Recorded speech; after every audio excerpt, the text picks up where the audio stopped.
Olá, amigos e amigas, o nosso bate-papo de hoje vai ser diferente. Vai ser com um empresário, um homem vindo de Itapiranga, um blumenauense, e vamos conversar aqui sobre vários assuntos que eu tenho certeza que vai lhe chamar a atenção. É o seu Afonso Jungblut. Jungblut. É isso, Afonso? Isso, Jungblut, sangue jovem. Qual a origem desse nome? É germânico, é da região dos antepassados. Eu, inclusive, já sou a 8ª geração aqui no Brasil. Meus antepassados vieram com a migração que foram trazidas diretamente por Dom Pedro. É sangue jovem? Sangue jovem.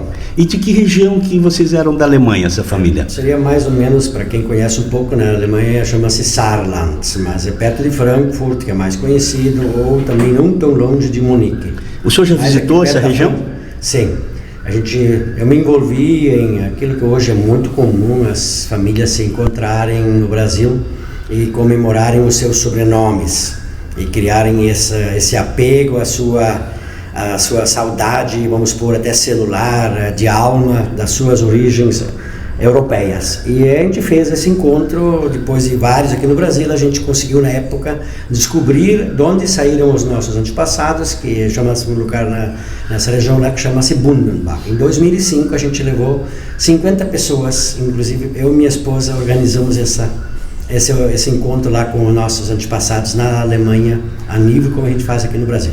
Que experiência interessante. E falando em grupo, e falando em reunião, em antepassados, o senhor aqui em Blumenau também faz parte da Associação dos Itapiranguenses, né? Sim, a gente criou uma associação aqui chamada ACIBLU, e eu sou um dos fundadores. Eu cheguei aqui em Blumenau em 76, e já quando a gente se encontrou com 5, 6 pessoas aqui, a realidade da época era muito distante, as famílias, apesar de ser hoje lá no oeste, Itapiranga, na época parecia que a gente morava como se fosse hoje no Japão, com maior dificuldade, que não havia comunicação mesmo. O carta levava 30, 40 dias para chegar e a gente tinha a mesma carência, mais uma vez repetindo, do que os nossos antepassados nas suas colonizações, que nossos antepassados são da primeira colonização, né? Tem a colônia lá no Rio Grande do Sul já, a primeira, depois a segunda, e nós aí no oeste somos praticamente uma terceira colonização. Sempre fomos desbravadores e com saudades que tiveram que abandonar suas terras.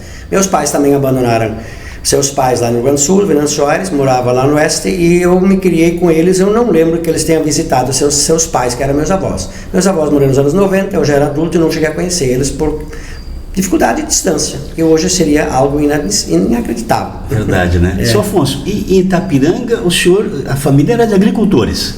Sim, meus pais eram agricultores, eles chegaram, até hoje a propriedade ainda tem um irmão lá.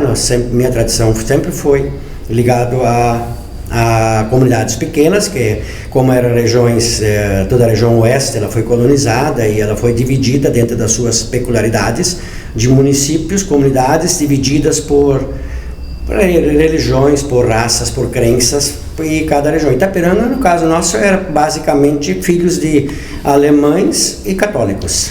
Hoje em dia, o agro, né, virou indústria na agricultura, e as pessoas trabalham com tratores com ar-condicionado, colheitadeiras, né, super profissionalizadas, com alto desempenho. A época era na enxada e no machado. Era derrubar mato mesmo. Eu hoje, pela minha evolução de espiritualidade, ou de evolução de como ser que a gente é, eu tenho até certo remorso, porque eu ajudei a derrubar muito mata nativa atlântida com um serrote puxando o manhã inteiro para derrubar uma árvore daquela, e eu com um machado. E a gente, cada ano, conforme nascia, cada família tinha um filho, cada ano tinha que abrir um pedaço a mais para poder alimentar aquela criança que chegava. Isso é uma realidade, porque lá na época todos os nossos pais ali na região toda, em média, era de 12 a 21 filhos. Como mudou, né, seu Afonso?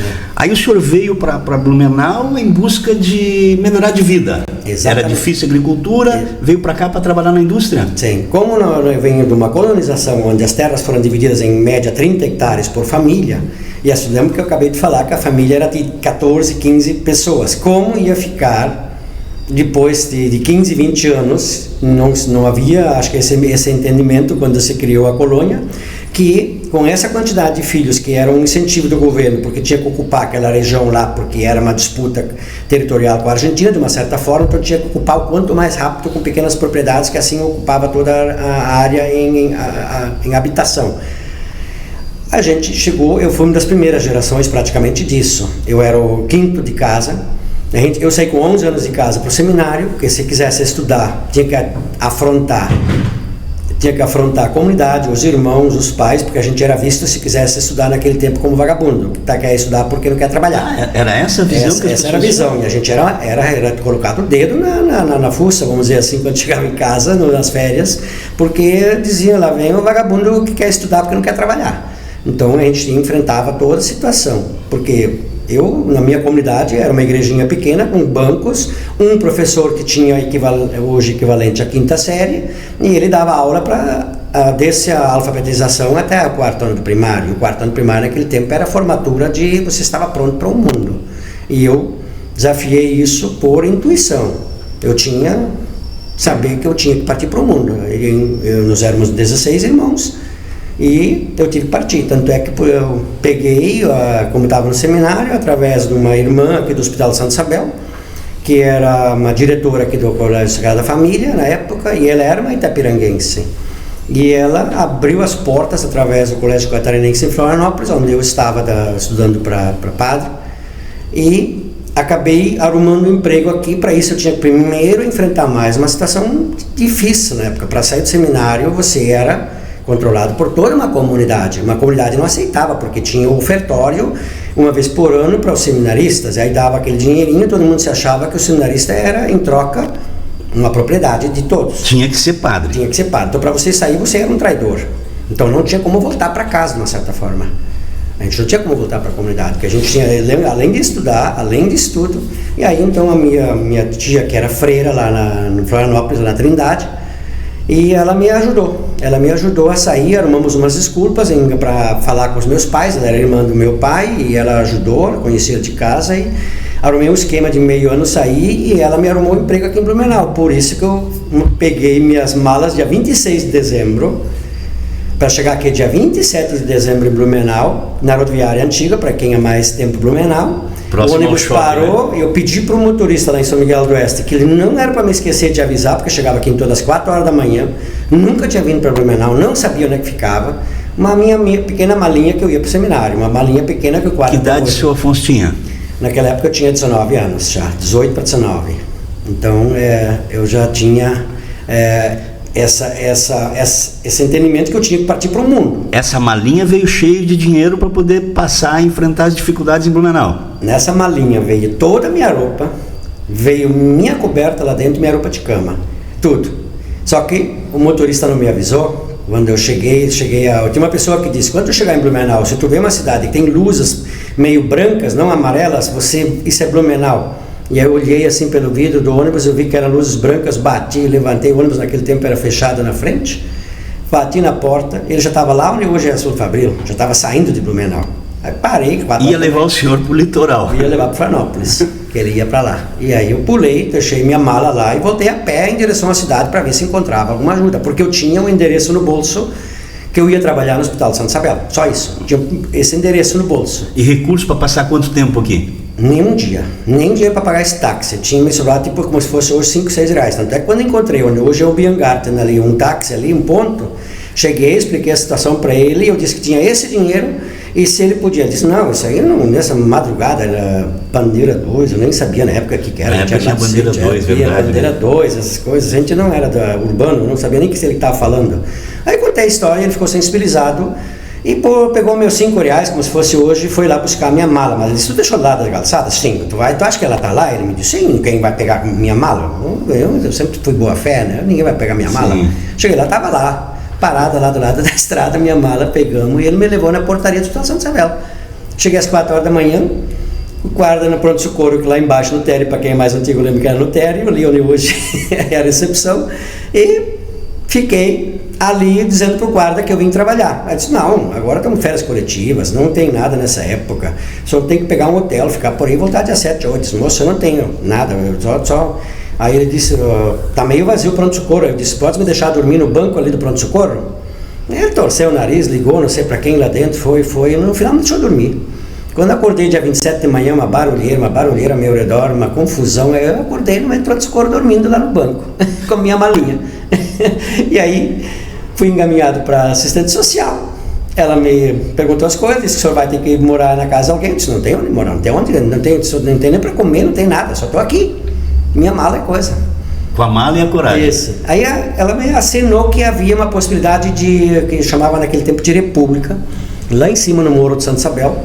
Tinha uma casinha lá que num ambiente grande ali ficavam as mulheres. Naquele tempo vinham muitas pessoas, parece que até que nem hoje, faltava emprego na Blumenau na época, por aquilo que pareça, faltava pessoas. Faltava mão de obra. Mão de obra, naquele tempo. E eles tinham que recorrer, principalmente essa mão de obra mais, vamos supor, ali embaixo, onde o cara não tem a formação de cargos mais altos, ela estava totalmente em falta. Aí Mas o senhor já tinha uma certa qualificação, porque o senhor tinha estudado um pouco, tal. Só não tinha experiência, né? Eu estudei muito, desde criança. Quando fui para o seminário, eu tive uma formação que me ajuda até hoje. Muito. Aí não foi difícil para se encaixar também no mercado de trabalho? Não foi. Começou a trabalhar com o quê, seu Afonso? Ali no hospital mesmo. Ali no hospital? Ali no hospital. Mas como é que o senhor foi parar no ramo têxtil? Dormi, só completando rapidinho, dormi num corredor, achei um amigo lá, ele me deixou dormir no quarto, não deixou, pedi para ele me deixar dormir lá da cama dele no chão, ele disse que não, eu nem tinha essa maldade, mas ele via pela maldade da cidade, eu não tinha essa maldade, só tentou me deixar dormir só de noite, eu fico durante o dia aqui fora no corredor da República. Daí durante o dia eu ficava no corredor e à noite tive que passar assim até o dia 7, 6 de janeiro, quando abria para poder trabalhar. E aí eu comecei a trabalhar na lanchonete que tinha ali embaixo, na época que fornecia comida para quem visitava seus parentes, e o hospital tinha uma lanchonete bem grande ali, e para os médicos residentes. E aí foi mesmo nisso. O senhor ficou quanto tempo ali? 1 ano. 1 ano. Conheci minha esposa no meio disso, ela me admitiu, Tudo foi ela que me admitiu, rápido, então. Foi ela que me admitiu, foi minha chefe. Não foi nepotismo isso? Não. E dali eu fui fazer minha caminhada nas lojas Hering. Foi a então mesma. o senhor está quase cinquentenário com a sua esposa? Sim, nós vamos fazer 78. Pô, que Casamos legal. em 78, juntamos as nossas forças, morei por várias ruas depois aqui, até na rua Alberto Kofka, para quem conhece, no meio daquelas enchentes, que naquele tempo era uma atrás da outra, cada poucos meses tinha enchente. Nos anos 80, morava naquelas casinhas de madeira, né? Que tem até hoje uma e outra ali, nós morávamos nos porão embaixo, é o que a gente tinha condição. Alameda era barato à época, né, seu Afonso? Em razão das enchentes, né? Isso, depois de 83, 84, quem tivesse dinheiro podia comprar casarão ali, né? Pitoresco. Quando eu comecei a trabalhar na loja Hering, a pessoa que me entrevistou, hoje é uma pessoa falecida, ele me disse, você é um cara que eu preciso, mas eu não posso te contratar, porque o senhor não tem o dente da frente. Não tinha o dente da frente, que tinha. Foi no dentista de Itaperanga, no sindicato na época, e era barato. E era normal extrair o dente. Não era nenhuma culpa dentista, nada, era prática, porque naquele tempo as famílias eram extremamente fragilizadas financeiramente. Arrancou e ele disse, não, você não pode trabalhar de vendedor aqui na loja, porque a loja era uma referência de alto padrão. Tinha uma boa apresentação, tinha inteligência, tem uma formação... Mas ele me deu uma oportunidade. Se eu arrumasse um dente postiço, eu poderia cuidar da escada rolante, que eu tinha recém colocado a primeira escada rolante do sul do Brasil, que a única escada rolante que tinha fora São Paulo naquele tempo, no mapping tinha uma, era essa da Hering ali, e as pessoas tinham medo para entrar. Realmente precisava ficar ali, dizer que não era nem um bicho-papão, que não era para você ter medo, era para subir e colocar. Trabalhei até arrumar meu dente, e aí eu fui contratado como vendedor. Pô, que legal. E aí comecei minha vida. Daí eu me beneficiei muito, que hoje é o inverso. 78, 79, a economia argentina estava bombando. Pois é, vinha muito argentino para cá, e eles chegavam a simplesmente nós tínhamos que fechar aqueles 5, 6 andares das lojas algumas vezes porque não cabia as pessoas todas lá dentro. Mas e como é que o alemão falava com Aprendi a falar o gringo? Rapidamente, sim, o portunhol, rapidamente, a gente se coisa assim. E como eu tinha um ganho muito grande de vencer na vida, trabalhava. Naquele tempo as leis eram mais ou menos que não hoje, mas não era tão cobrada. Então o que fazia? Batia o ponto e voltava a trabalhar, entre meio-dia, de noite, de madrugada, de Páscoa, que todo mundo queria férias. Eu disse o que eu quero com férias, Páscoa, Natal, Ano Novo. Então era um prazer e ao mesmo tempo a minha salvação. Em 3 anos comprei minha casinha em Blumenau. Vindo daquela malinha, em 3 anos eu Você se sentia agradecido do patrão lhe permitir que pudesse trabalhar, né, seu Afonso? Essa pessoa está morta, eu tenho ele como um pai, um dos pais da minha vida. Em 3 anos o senhor conseguiu comprar a casa em Blumenau? 3 anos eu comprei. E quando o senhor resolveu empreender, virar empresário, produzir, empregar pessoas? Já saindo praticamente da loja Zering, 8, 10 anos depois, já tinha tomado a decisão que eu ia partir para o lado têxtil. Eu ia fazer naquele tempo tinha muita facção, que chamava facção em casa, mas facção diferente Sim. de hoje. As pessoas costuravam e vendiam isso. E eu comecei a fazer isso, eu e minha esposa, fora dos horários de trabalho. Então a gente trabalhava durante o dia, ela trabalhava no Hospital Santa Isabela, continuava lá, e eu fazia as saídas. A gente usou meus sogros eram de Nova Trento. Eu de noite saía da empresa, pegava o carro, levava a mercadoria para Nova Trento, onde eu empregava a boa parte das familiares da minha esposa, e lá também. E madrugada voltava, e de manhã trabalhava às 8 horas normal na empresa, e de noite voltava, e assim fui começando. Até um dia caí nessa... E a sua esposa trabalhando também no hospital. A gente trabalhou muitos anos, jornada tripla. Daí a gente foi até os anos 90.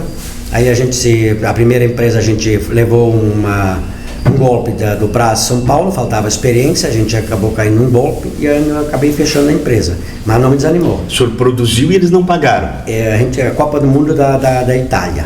Eu aceitei um pedido de 80 mil camisetas verdes ou amarelas para vender, porque naquele tempo quando tinha a Copa do Mundo todo mundo comprava camiseta para ir comemorar na rua.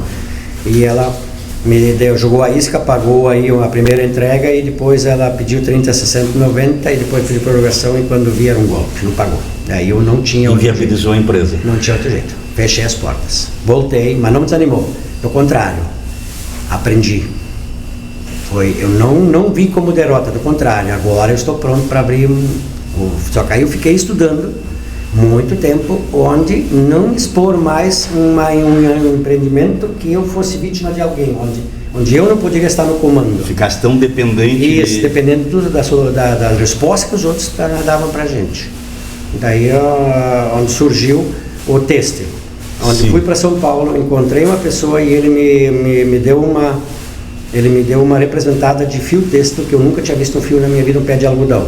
Mas ele disse, eu sei da tua, mas eu não estou olhando da tua qualificação, eu estou olhando quem você é.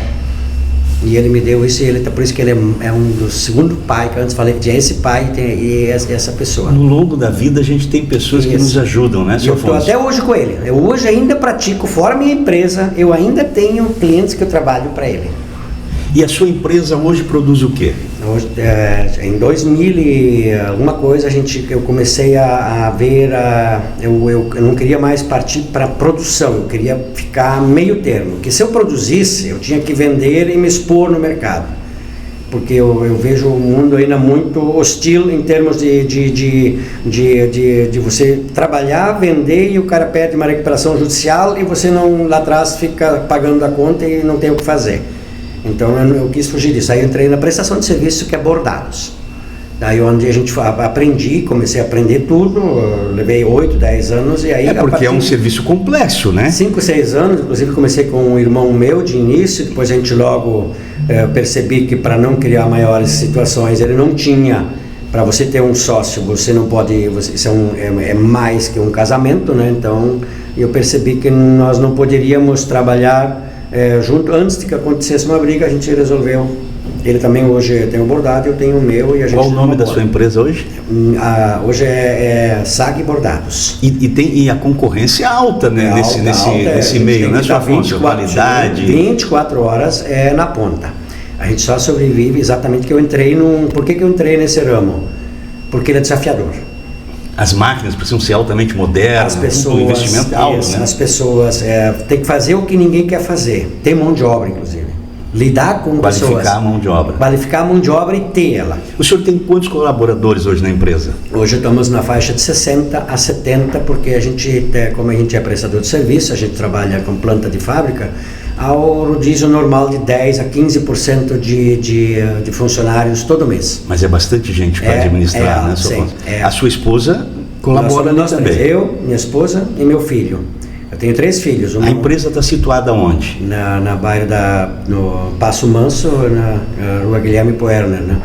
Aqui pertinho, né? Isso. E a gente tem várias etapas vencendo. 2008, aí nós começamos a fazer nosso projeto de maquinário, de evolução, de buscar algumas mãos de obras dentro do nosso setor, principalmente que envolve designer e desenvolvimento.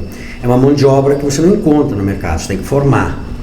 Não há Senai que dá praticamente fornece uma faculdade que fornece esta formação. Ela vem através principalmente das fabricantes das próprias máquinas, que são as principais, são a japonesa e outra alemã. Tem o desafio do investimento, da aquisição do equipamento, do treinamento da mão de obra, das exigências governamentais. Qual o principal gargalo, qual a maior dificuldade para o empreendedor nesse sentido? São as armadilhas dos próprios meios legais, que são ao mesmo tempo um aliado, mas ao mesmo tempo eles não são, vamos supor, não conseguem ser empáticos às vezes com a própria situação do que se oferece na empresa, principalmente até em relação às próprio relacionamento humano ali, né? Eu não chamaria nem de empregado, nada, é uma relação humana. E vocês têm uma autorregulamentação também muito exigente, né? Exigente. De controle externo, qualidade, que envolve tudo, né? Tem auditorias praticamente quinzenais, de alguém nos auditando e com uma agenda em torno de 3.800 itens, e você tem que atender todos.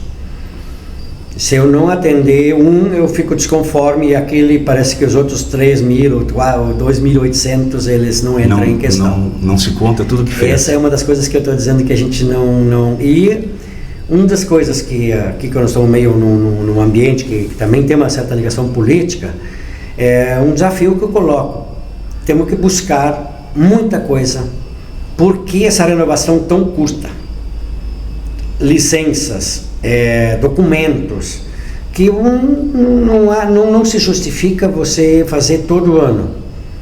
Até um exemplo que não sou contra, acho extremamente importante, vamos supor, a semana do pessoal interno da prevenção. Eles mal em setembro já dá de volta, e são as mesmas pessoas prevenção de acidente, assim. Isso, exato. É um curso que uma pessoa fez 2, 3, 4, ela tem condições de ter isso, que nem uma carteira de motorista, todo esse conhecimento, ela está inata na pessoa, né?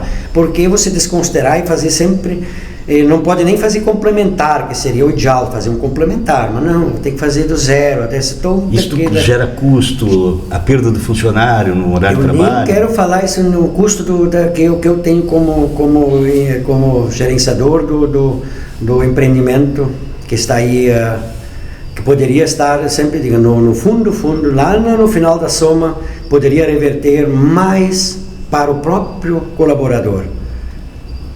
O próprio colaborador, ele acaba pagando também essa conta, e às vezes acaba pagando mais do que a própria gente como empreendedor, porque a gente acaba colocando isso no custo, e o custo ele limita o que eu posso pagar. E vai chegar lá para o consumidor também, né? Isso. Senhor Afonso, como é que foi o desafio da pandemia? O senhor precisou dispensar alguém? O senhor conseguiu manter o quadro? A empresa paralisou? Como é que o senhor fez? Foi assim, muito aprendizado, foi desafioso, um desafio. A gente estava vários estágios na empresa, nós estávamos exatamente num momento de euforia, nós tínhamos recém adquirido umas máquinas, nós tínhamos recém trazido praticamente um terceiro turno, estávamos colocando o terceiro turno na empresa. Nós tínhamos contratado eles, e de repente de manhã veio a notícia que tinha que essa situação toda, aquele susto do medo, da ameaça, da coisa, da máscara. A gente teve que reunir os funcionários, passar. Eu vi funcionário inclusive chorando, e eu tentando tranquilizar eles: calma, não é assim, ninguém vai morrer, isso aí a gente já conhece isso. Claro que aí eu vou apelar pela minha formação, que a gente pode de repente até conversar, que eu tenho informações além dessa realidade. Vamos conversar sobre isso daqui a pouco. Então, como eu já tinha essa informação, e nós vamos ter mais, eu tenho uma série de entendimentos que não são previsões, não são jogar abuso, não são nada disso, longe. Mas são caminhos que estão traçados. E isso ajudou o senhor a superar aquele momento? Ajudou. Precisou demitir alguém? A gente tentou segurar todos os que a gente podia contar, assim, porque houve várias ajudas. A gente, muitas vezes, eu não gosto de entrar em política porque isso não é o foco. Mas houve aquela ajuda de você manter eles em casa, isso foi fundamental. Isso foi importante. Isso, eu não sei se chamava-se Pronamp, acho que foi esse nome, era um crédito que você podia financiar os salários, as coisas com carência, com um juro bastante aceitável, e você poder, de uma certa forma, demitir um e outro meio no acordo. Então, o que eu fiz com alguns? Que mesmo com todas as medidas, eu não poderia manter um quadro de 60 pessoas, porque não vinha mais produção, a fábrica ficou vazia. Não podia funcionar, porque não podia reunir 60 pessoas. Porque meus clientes pararam também, parou tudo. Então, a minha fábrica lotada, a gente não tinha onde andar, ela ficou vazia em 3, 4 dias. E eu com todas as pessoas ali, vou fazer o quê? Limpamos, coisas assim. Mas tive que manter eles. Então, a gente fez alguns acordos, tipo assim, eu te pago do fundo de garantia. A gente fez até algumas coisas que não sei se está para falar aqui, mas vamos lá, que você fica tirando o salário de desemprego por um tempo, e assim que isso passar, nós te recontratamos, você volta. Isso não é para prejudicar você nem você está fazendo o quê? Um gesto de amor. Você está nos ajudando para que conseguimos voltar depois. Eu sei, nós vamos voltar. Nós vamos dar a volta por cima. Todos que estão hoje aqui. O senhor também não podia perder conosco. Aquela mão de obra já qualificada, né? Não. E além de tudo, eu tenho muito. Eu não vejo meus colaboradores como peças, como algo produtivo. Eu vejo eles como almas.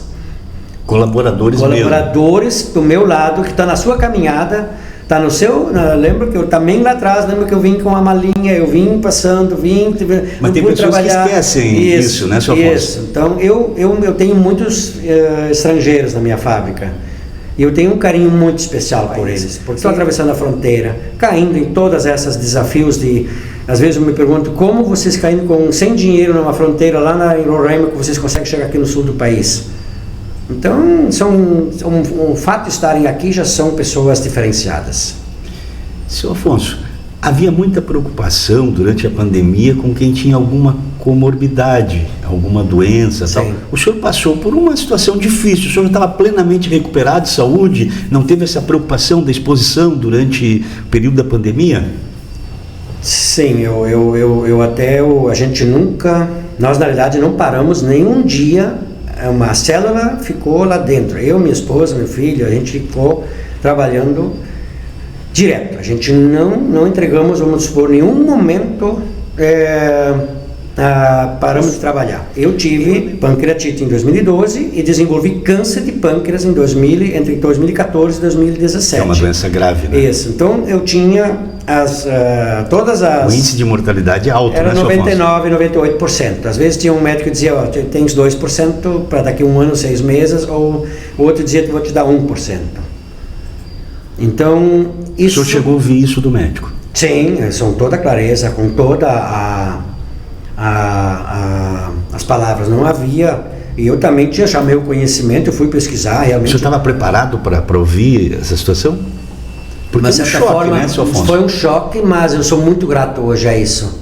Uma das coisas mais gratas que tem na minha vida é que eu peguei essa trajetória, porque isso me tornou o que eu sou hoje. Como é que o senhor superou isso? Pelo lado da espiritualidade. Ali que eu precisava, exatamente, sou muito grato. Porque se não fosse isso, eu não teria aceitado o que eu sou. Eu tinha continuado vivendo a mentira. Foi a fé religiosa? Foi uma questão espiritual mesmo? É minha alma me dizendo, eu vim para isso e você não está fazendo. Porque eu entrei como qualquer normalidade desse planeta. Comecei a ganhar mais dinheiro a partir de quando tinha 40 anos, comecei já a ter a representada, comecei a ter coisa, a partir dos 40 anos já pude começar a comprar uma cervejinha. O objetivo sempre trabalhar, e aí comecei a ter o acesso ao o que nós achamos que é a felicidade. É festa, é música, é carne, é churrasco, e viagens, resorts e coisas. Só que a gente... E de repente vem a morte, bate na porta e não leva Afonso, nada disso. tua ficha aqui foi sorteada. E ela não está interessada em nada disso. Não está interessada no teu carro, não está interessada na tua propriedade, não está interessada na tua empresa. Ela só está interessada naquilo que você fez através dela. Aí o que lhe passou pela cabeça? Pô, trabalhei a vida toda, agora que eu podia aproveitar. Tive uns anjos que me trouxeram algo que hoje, que eu falo que eu tenho, a gente lida com o outro lado, que pode chamar, para ser claro, pode chamar assim, popularmente de extraterrestres, que a gente tem esse contato numa boa. O senhor acredita em extraterrestre? Não é que acredito, a gente eles, a gente fala com eles 24 horas, a gente tem contato online já. Isso só não tem quem está na sua própria, que não depende deles esse contato, depende exatamente da minha involução. Eu não acredito, eu tenho medo, eu acredito só no que aquela manipulação que nós estamos aqui. Tá, mas esse contato se dá de quê? Porque agora nós mudamos toda a conversa. Isso. Nós estamos falando com o senhor, que era agricultor, que com 19 anos veio para Blumenau, um blumenauense comum, Isso. que trabalhou a vida inteira, que construiu um capital, virou empresário, empreendedor. Isso. De repente ele faz um exame, está com uma doença gravíssima, e aí uma espiritualidade... Vai para o mundo etérico e esotérico daquela forma. O senhor foi procurar uma espiritualidade e aí o senhor está dizendo para mim que a gente pode conversar com extraterrestre. Como é que é isso, senhor Afonso? Eu não evoluí nesse ponto. Quero que o senhor me explique como é que funciona isso. Todos nós temos esse dom. Não há nenhum privilégio, não há nenhuma vantagem, não há nenhuma coisa que eu sou mais que alguém.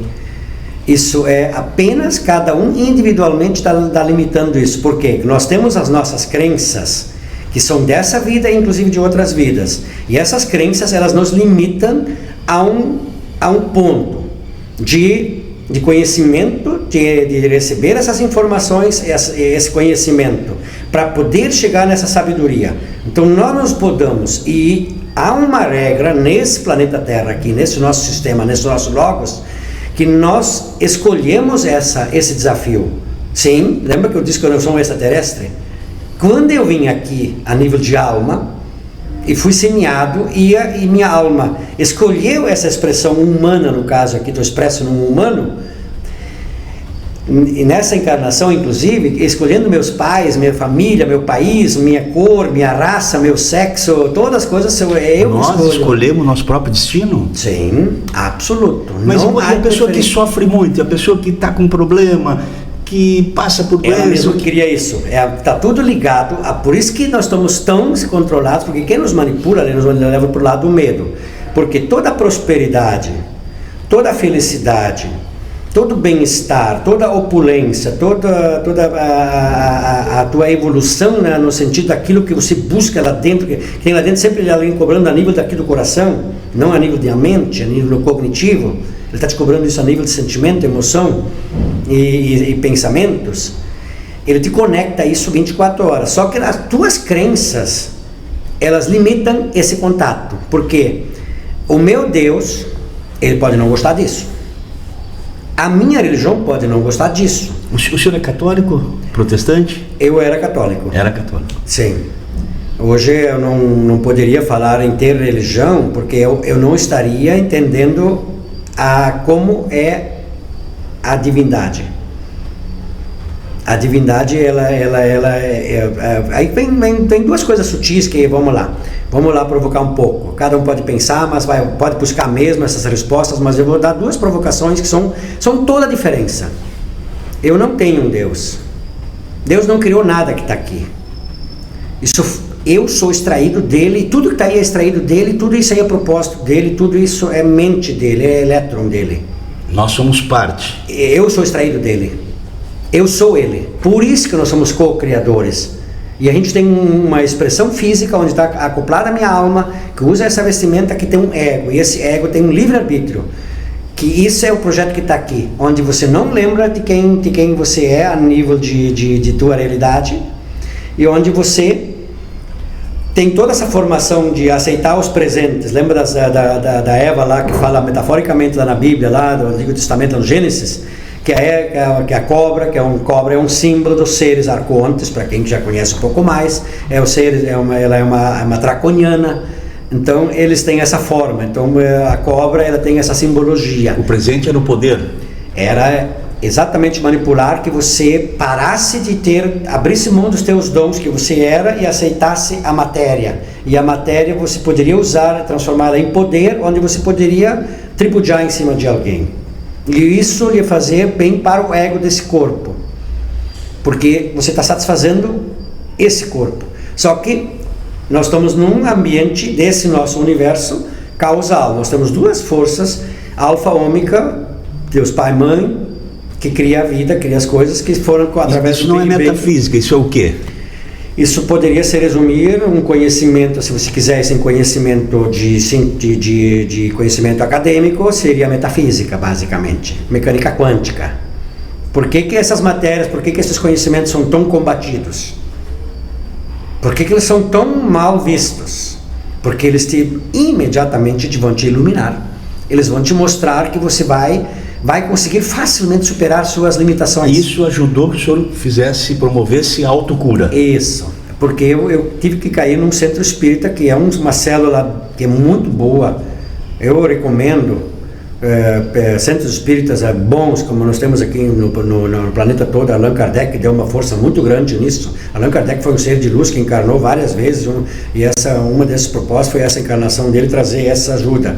Ele praticamente trouxe uma ajuda complementar de Sananda, Jesus. Jesus já veio um pouquinho antes, que ele resolveu usar a sua energia, preparar uma expressão humana, carne, como nós chamamos aqui, carne e osso, que tivesse um DNA compatível, que ele pudesse minimamente ali acoplar com a poderosa energia que ele emana de uma energia direta da fonte. Além da cura do corpo, o senhor evoluiu em mais alguma coisa para o seu dia a dia? Ele ajudou em mais alguma coisa na relação com as pessoas? Tudo. Esse seu conhecimento, a física quântica? Hoje tem minha empresa ela é a consequência disso. Todo que para mim não é o foco, todo meu sucesso, vamos supor, a minha situação financeira, a minha casa na praia, a parte financeira, ela foi toda criada a partir dessas consequências de eu aceitar que o universo tem, em vez de você ter inveja, em vez de você criar de alguém da matéria, você tira do universo que ele tem isso à vontade, então, sem limite. Você ser positivo, você ajudar as pessoas, você ter uma mente mais aberta, traz uma autocontribuição para o desenvolvimento do ser humano? A partir do momento que você tira o positivismo do ego, é exatamente o caminho.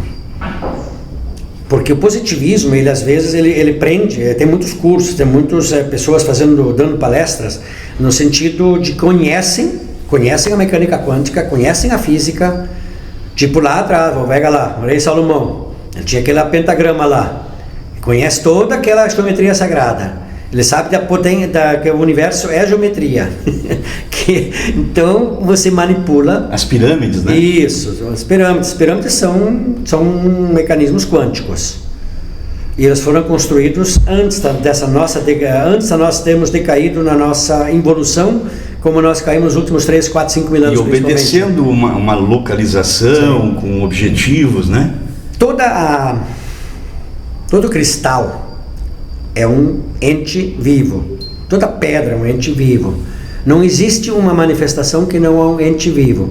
Então tudo que tem ponta, você pode pegar um cristal, você pega um cristal desses aí, pode pegar vários cristais que você encontra, aqueles têm ponta. Qual é a diferença daquele que é lapidado e fica redondo? Ele só absorve e passa para você, porque ele é um ser vivo. É muito evoluído, de quinta, sexta dimensão, sétima. E ele cristal, sim.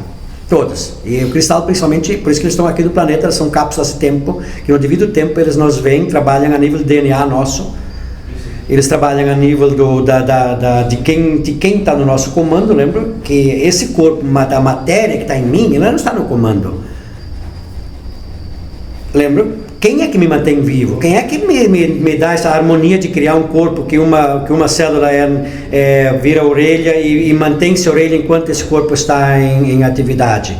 Que ela sempre se produz, outra vira olho, outra vira isso. Tem um comando ali, que é a minha realidade, a minha fonte do meu ser. E essa fonte do meu ser, ela é online, 24 horas. E aí você começa a entender como os nossos irmãos, que a gente não... Por que a gente não consegue conversar com os extraterrestres, com as naves que estão aqui? Nós temos hoje as naves lembra daqueles seres que nos contaram a vantagem, que nos levaram? Elas foram já tiradas. Por isso que a luz venceu. O planeta está numa transição que muitos escutam essa palavra de transição planetária, mas não conseguem de colocar o que tem por trás dessa palavra tão bonita, transição planetária. O equinócio. Nos últimos, cada 12 mil anos, 6 mil anos, todo aquele bamboleio que nós vamos dentro da Via Láctea, nos aproximamos do Sol central da Via Láctea. E como isso aproxima? Isso tudo influencia a gente. Nós somos isso. Então, seu Afonso, essa espiritualidade, esse encontro com a antimatéria, com a pode chamar de antimatéria para as pessoas se entenderem. Quântica, tem um nome, né? Que a gente dá, mas pode dar o nome de antimatéria. Ela é um pouco nada simpática, as pessoas reagem, mas fica mais fácil para as pessoas entenderem. Isso fez o senhor mudar a sua vida, então, como ser humano do dia a dia? Qual foi a mudança, por exemplo, na relação da sua família, com o senhor mesmo? Que o senhor, como o senhor mesmo colocou, era uma pessoa que sempre só trabalhou. E agora, o que o senhor faz? Isso mudou alguma coisa na sua vida? Ou o senhor continua só produzindo? 100% hoje sou outra pessoa.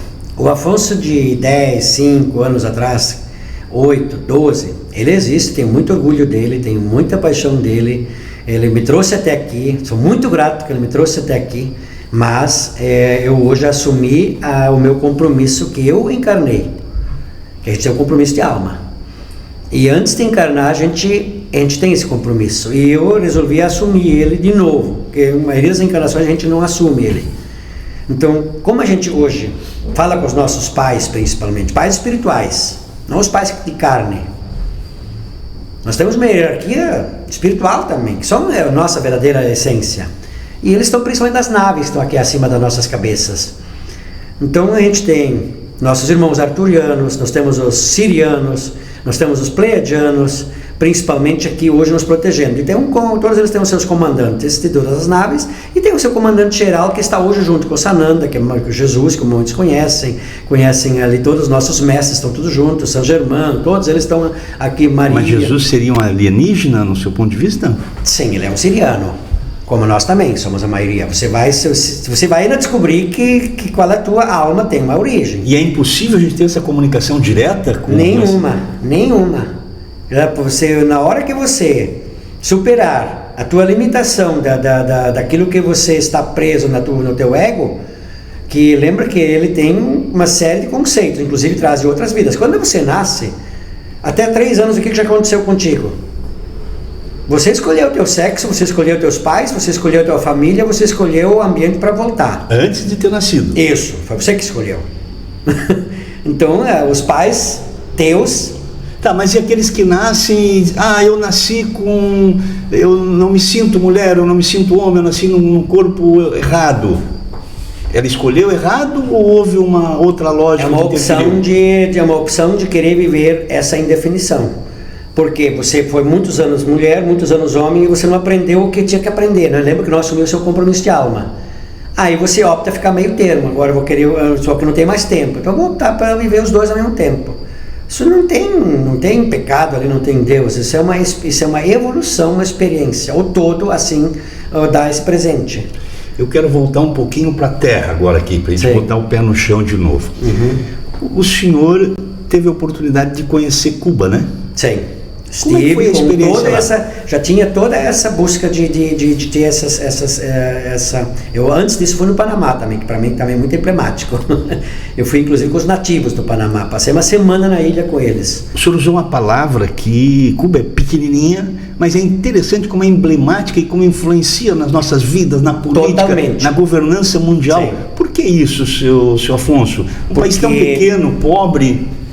Ela é um pouco, vamos lá, um conhecimento etérico, mas ela é extremamente, no conjunto da obra, cada um pode pesquisar, que está me escutando, e isso está disponível em muitas buscas hoje, em fontes que você pode evoluir, que é através dos mestres. Cuba, ela está embaixo de Cuba, ela é um retiro. Embaixo de Cuba é uma casa energética de um arcanjo, de um dos arcanjos.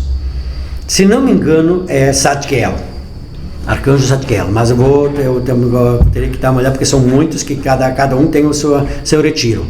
Como Saint Germain tem a Transbrasiliana na Europa, junto com o Arcanjo Miguel. Então, aí nós temos o Monte Shasta aí do lado, que é nos Estados Unidos, onde estão os nossos irmãos interinos, antes de afundar o planeta pela primeira vez na Lemúria, que é um planeta que hoje sobrou o Havaí, que sobrou ainda os resquícios ali de todas as Polinésias. Essas pessoas que estavam na época aceitando essas verdades, como nós estamos falando aqui, elas ascensionaram de corpo etérico na quinta dimensão, saíram da terceira dimensão, onde a nossa matéria é aqui palpável, onde ela fica vibrando baixo, onde ela tem sofrimento, tem dor, ela tem deficiência que ela mesmo cria, ela tem pobreza que ela mesmo cria, ela tem doença que ela mesmo cria, porque lembra, somos causa e efeito. Então tudo que você faz, você cria. Pensou, criou. Então isso, Cuba, ela é um ponto energético, ela é uma cápsula de tempo, ela está em cima de um portal energético, e a sua população antes, tem que levar em... O que era Cuba antes de se tornar comunismo? Era um lugar de baixas vibrações, cassinos, prostituição, era o que poderia se chamar algo onde principalmente a organização meio criminosa americana tinha os seus lazeres, seus prazeres. Era o parquinho dos americanos. Então lembra, pensou, criou. Pois é, mas o povo não está sofrendo mais agora também com a pobreza? Aí vamos pular tudo isso, vamos direto para a população, que eu me disfarcei muito, por isso que eu fiquei quase 10 dias lá, nós ficamos quase 10 dias, mas eu levantava no hotel, ficava no Hotel Nacional, e eu me pegava e me vestia com a ajuda de um médico lá, que era cientista, que era professor da universidade, tanto é que ele me deu acesso à universidade, ele me deu acesso ao Museu Nacional, no Museu Nacional principalmente porque havia palestras, havia aulas de pós-graduação de uma universidade, Stanford, dos Estados Unidos, estava fazendo ali uma pós-graduação, uma turma a nível de se tornar sociólogos, filosóficas.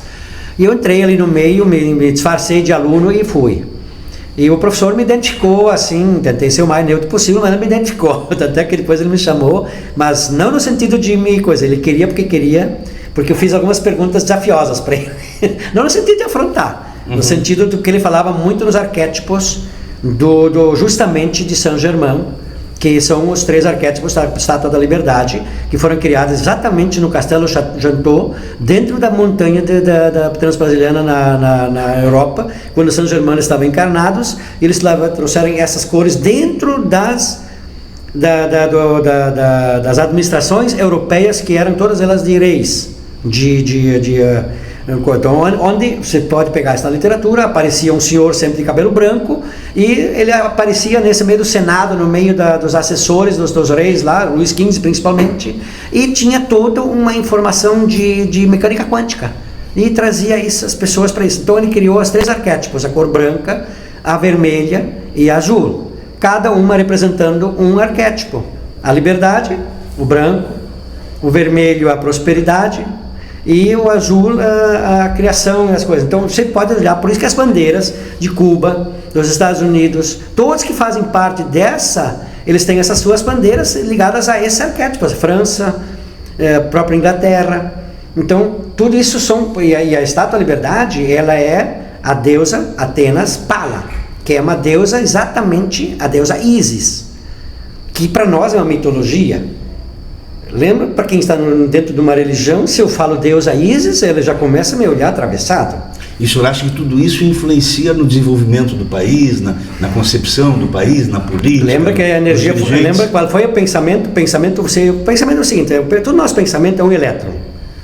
O do Deus, o pensamento dele é um elétron. Tem gente que não vai entender nada do que nós estamos conversando aqui, né, senhor Afonso? Sim, mas todas as pessoas podem, o que estou falando, se isso se está sendo assim, estou meio falando coisas meio, vamos por ET, exatamente, eu estou falando coisas tão naturais para mim, que não é nada tão natural para quem está me escutando. Se não é natural, corra atrás. Corra atrás, porque o tempo urge. Porque o planeta Terra está na transição planetária, sim. E o planeta Terra, ele vai seguir sua jornada. A gente é influenciado por energias, por marés, Sol central, por uma série de questões. Nós somos, totalmente. Né? Isso eu acho que não há dúvida, né? Nenhuma, e é administrada pelo planeta. O planeta é um ser ciente, consciente, E Ele está no controle, Ele nos acolheu. Eu só estou aqui porque Ele me está dando o apoio. Por isso que Ele me dá o corpo, Ele me dá comida, Ele me dá toda a sustentação. Então tudo que não é de Gaia, que é o planeta Terra, para quem não sabe o que é Gaia, tudo não é da divindade. Não dê culpa isso para Deus. Então Deus não criou a cadeia alimentar. Deus não criou o animal comendo o animal. Deus não criou o nosso agronegócio. Pode parar. Isso, nosso Deus humano, Deus endeusado humano, aquele que nós dizemos palavra de Deus, aquele que tem dons que seria impossível Deus ter eles. Lembra dos arquétipos do branco, do vermelho, do azul, da liberdade, do amor e da liberdade?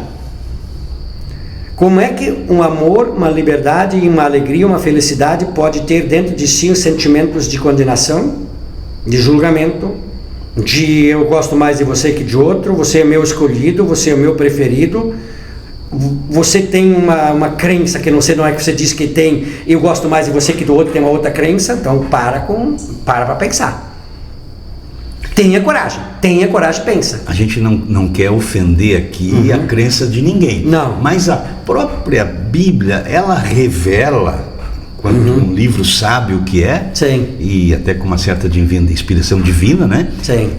Ela revela a capacidade que o homem tem sensorial, sim, de você de prever controle. alguma coisa. Ele é um livro de controle. De você prever, de você sonhar, vai acontecer isso, acontecer aquilo, de fazer uma previsão. Aí é o Deus condenador, né? Lógico, tem muito charlatanismo nisso, né, seu Afonso? O senhor está falando, o senhor não cobra nada para falar sobre isso? Não. Né? Não cobro, porque minha missão de alma já me deu tantos dons, tanta matéria, vamos supor, física, de dinheiro, para você me entender, de bens materiais, que eu posso fazer isso por amor. Mas nós temos, isso eu não duvido, acho que muita gente que está nos assistindo aqui não duvida, nós temos uma capacidade de sentir, pressentir uma sintonia, às vezes, que é só com determinadas pessoas, com determinadas coisas, que você sente quando vai acontecer algo errado. Quando teu coração te deixa, quando estás lendo um livro sagrado, que nós conhecemos principalmente a Bíblia, nós não conhecemos o Torá, nós não conhecemos o Bhagavad Gita,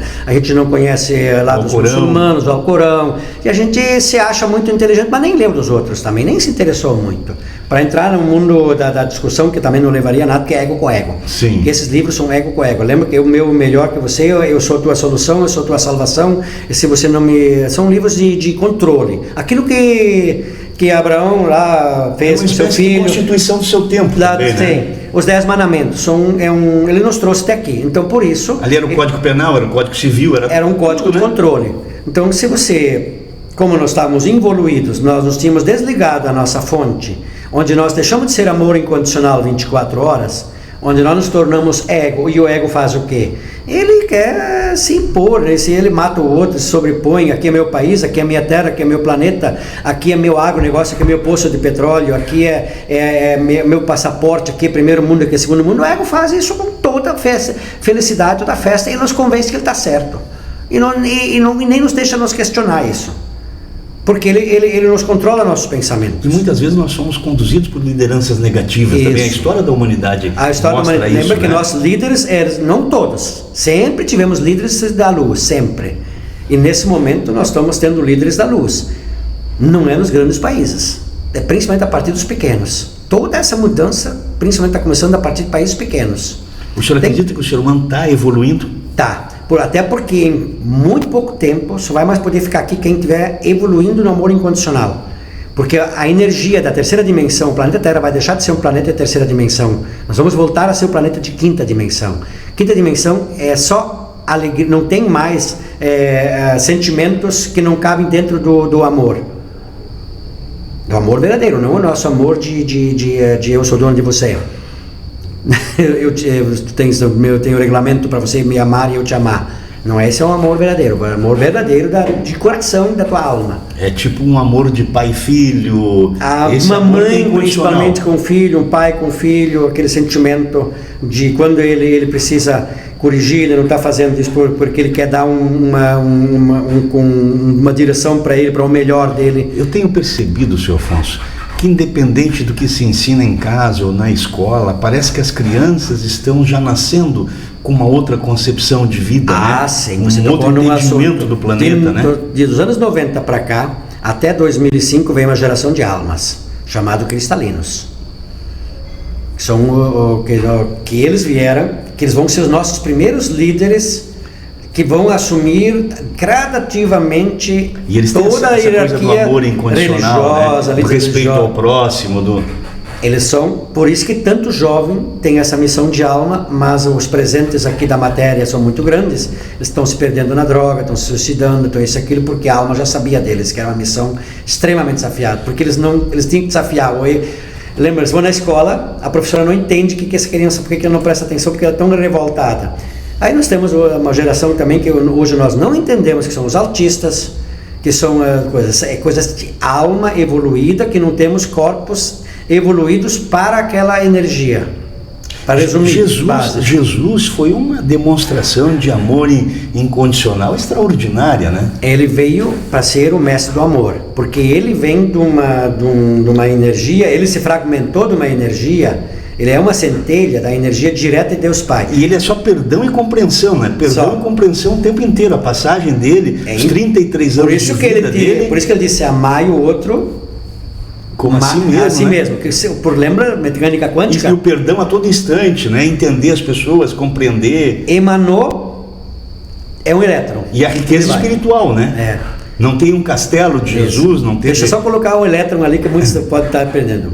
Quando o pensamento é um elétron, tanto faz, o meu, da minha alma, do ser, do todo, do planeta Terra, todos os pensamentos é um elétron. Ele é criado a partir do núcleo e ao redor dele você cria o quê? Quando ele adquire, você coloca o sentimento, a emoção nele, você coloca um propósito nele, ele vai adquirindo essa energia. E por isso que essa energia ela pode ser uma energia mais vibra mais alto no amor, e você pode também colocar uma energia de ego, de lá embaixo, de disputa, de poder e coisa assim. Ele vai diminuindo a sua vibração. Então você vai ter uma pedra, uma rocha, você pode ter um ar, você não vê o ar, você não vê a onda, você não consegue olhar para o sol. Mas por quê? Porque são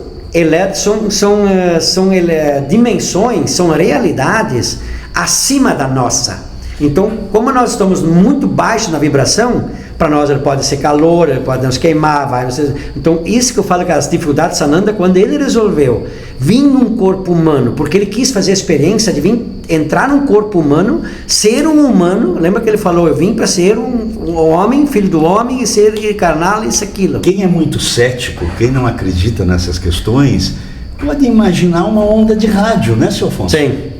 É pura mecânica quântica. Você nega isso, isso. E essa GPS, celular, tudo. Planeta, ali, né? você abria o portão. Que não é uma coisa concreta, física. Você não deixa entrar dentro da física, né? Isso. Você não deixa entrar dentro de uma universidade, dentro de uma palestra, dentro de uma nossa mídia. Você não deixa entrar dentro do nosso conhecimento mecânica quântica. E nem nada de quântico, mas você lida com isso um dia inteiro. E aí você, sabe aquela coisa que depende de você falar com o outro lado? Eu não quero ouvir, é chato, vamos tomar cerveja, ele é chato, eu não quero mais conversar, eu convido aqui em casa, vamos hoje à noite conversar sobre conhecimento. Não quero. Não.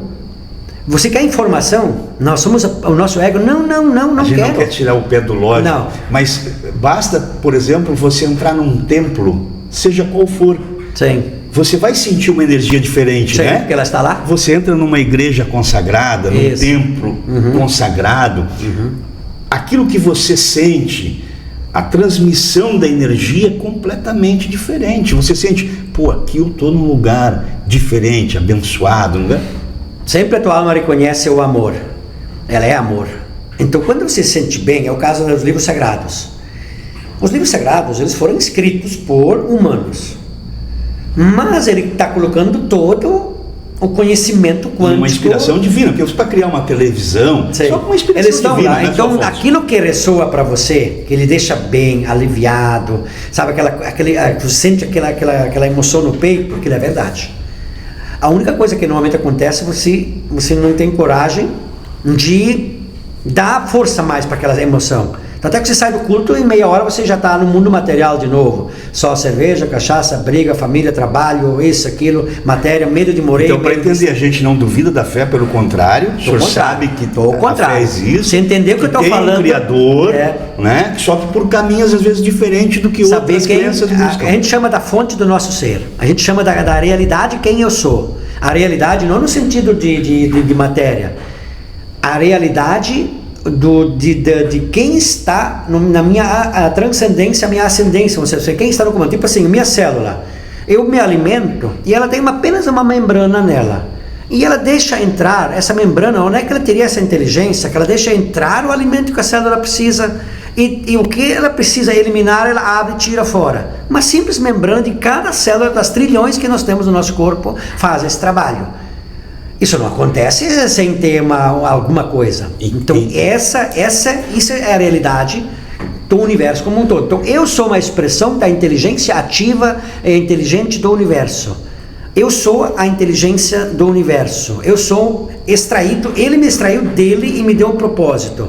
E ele me individualizou para que eu pudesse seguir esse propósito individualizado, para que eu pudesse, com livre-arbítrio, evoluir pela alegria, pela dor, e quando eu aprendesse a voltar de novo a entender quem eu sou, trazer toda essa referência. Quando nós voltar para a quinta dimensão, eu tenho a referência que quando eu matei, que isso foi muito ruim, quando eu roubei foi muito ruim, quando eu fiz aquilo foi muito ruim, quando eu fiquei rico foi muito ruim, quando eu fiquei pobre foi muito ruim, quando eu tinha muito dinheiro não usei ele para o amor, quando eu tive pouco dinheiro eu também não entendi que era para eu aprender, porque quando eu tinha eu usei ele mal.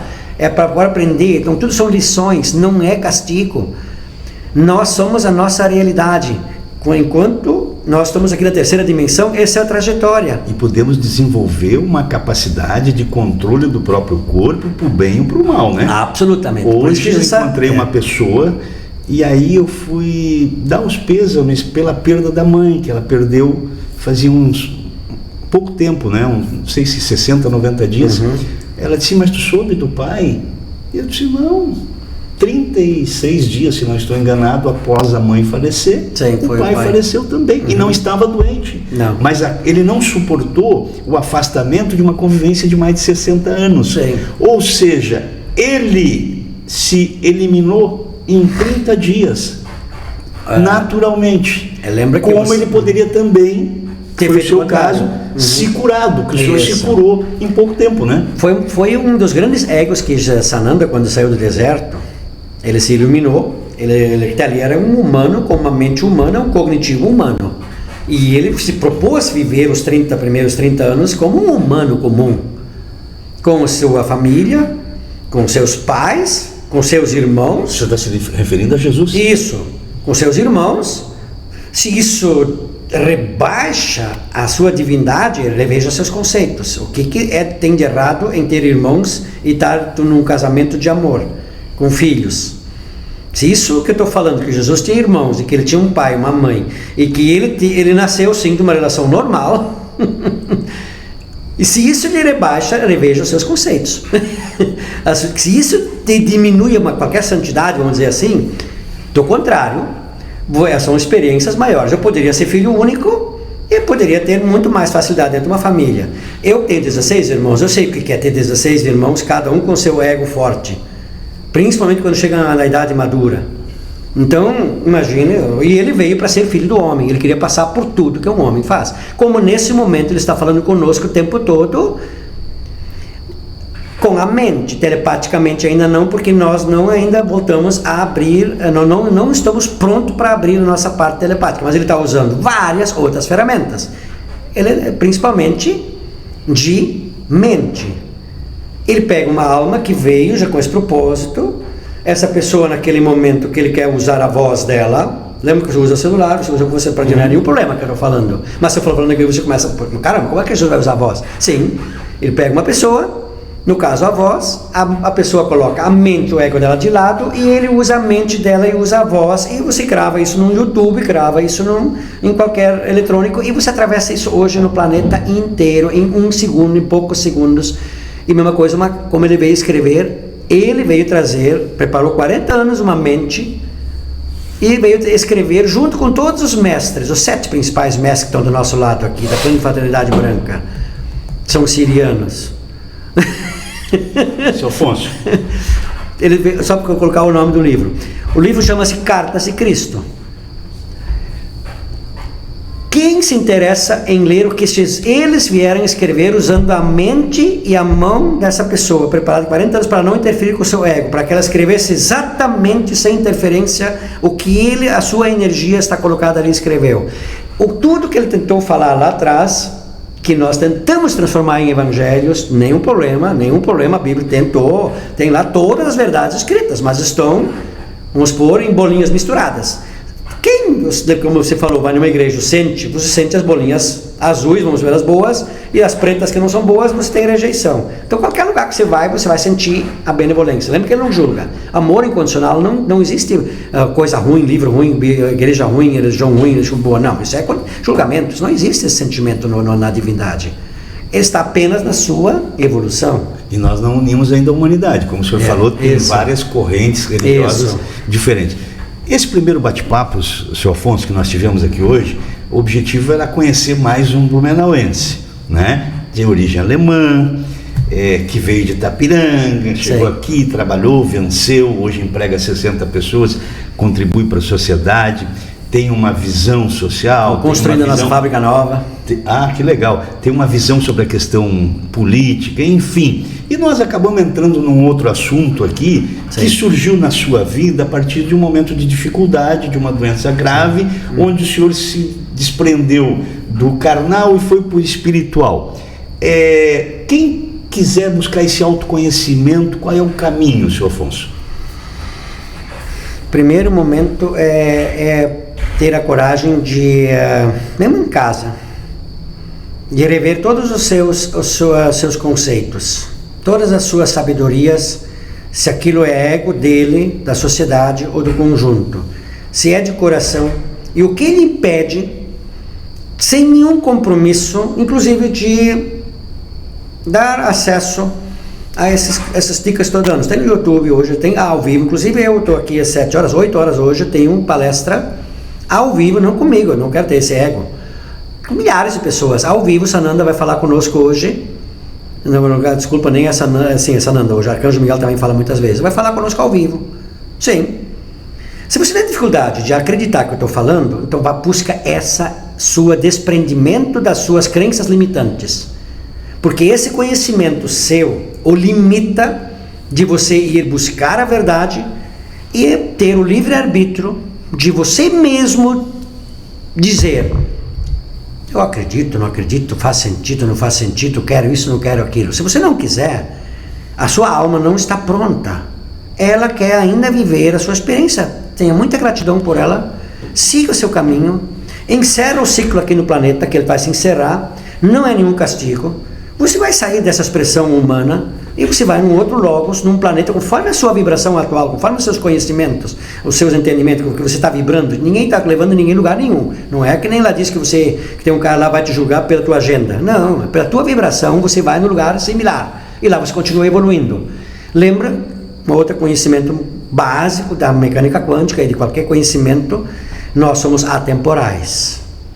E a minha realidade, quem eu sou, nós não temos tempo. Quando a gente encarna numa expressão, aquela expressão tem um tempo, ela entra numa linha de tempo. Então, se você 1000 encarnações, ou 1000 anos, 1 milhão de anos, 1 bilhão de anos, se você não tem tempo, isso não é nada, isso é sempre o presente. Então não se assuste, fique feliz, siga a sua caminhada, porque o todo quer que você continue a evoluir para quando você resolver ascensionar, que só vai ficar nesse planeta que vai ascensionar ou de corpo, ou pode ter a opção de ir no outro lado e passar aqui depois voltar de alma, vamos dizer assim. Isso vai fazer a gente ser melhor para si mesmo e para o outro. Isso, o planeta está passando 24 horas, então nada que está acontecendo ali é castigo. São tudo transmutações, não existe morte no universo.